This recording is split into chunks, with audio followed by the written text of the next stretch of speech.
Mwena wa Mitahato Githunguri kaunti-ini ya Kiambu, mathiko-ini ma Lucia Wangui wa Thang'wa, nyina wa seneta wa Kiambu Karungo wa Thang'wa, muthiriti wa mutongoria wa kiama kia DCP Rigathi Gachagua, nikio kiharo kiria mung'ethaniro uhuthirite gutheria nganja iria cikoretwo cikiyumbirira uregani-ini wa mwaka ukite wa githurano cia ati atongoria amwe marahitana na tigiti wa ciama cia mung'ethaniro niguo mona iturwa makahunduka mathagu-ini ma President William Ruto. Kweli ni kwamba mlima yote wabunge wote watachaguliwa ni ya DCP. Hiyo he is right.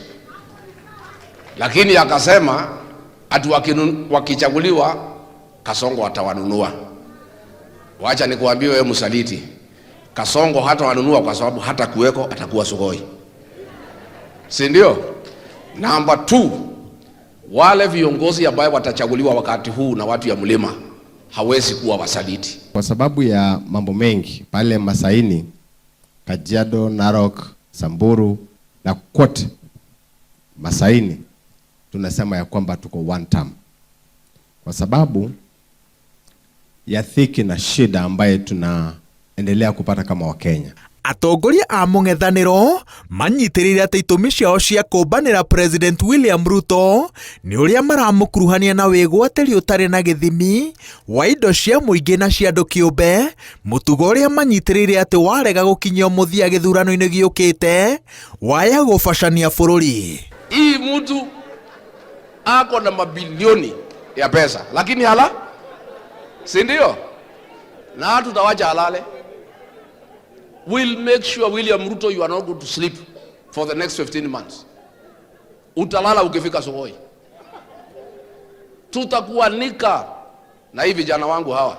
He is everywhere, we see his footsteps. So we cannot for a minute, for a day, for the next remaining few months Ruto is president, we will not shift our focus from you, Bwana Kasongo, because you are the problem of Kenya. Mbugĩrĩrio yao manyitirire ati niyo iraguoyohia ahahami a indo cia muingi kahinda-ini gaka, aria mung'ethaniro uroiga ati mahetwo ucamba ni uthayo wa thirikari hari gutacukia makinya. Mbere ya githurano kinene, atongoria aya maroiga ati matigotigithiria mbugĩrĩrio ino angikorwo niyo ikuhe a Kenya thayo wa kuria na gukenerera kiria meyetheire na thigino yao. Sasa wameweka 2 billion shillings ati walipe ridhaa kwa wale watoto jinsia ambao waliuawa, and I hope it is going to cover 2023 and 2024, but Kenyans will never take that. Yani itakuwa tu naoa watoto na kulipa ridhaa. It can't work. We want to see prosecution of those police officers. Na no maratugiria atongoria aikiro itiganite thirikari-ini aria maroiga ati nio maramakunyira ndeto cia hitho iria cirabangwo ni thirikari ya President William Ruto. Ngiribotera Inooro TV, njĩtagwo Waweru wa Nyambura.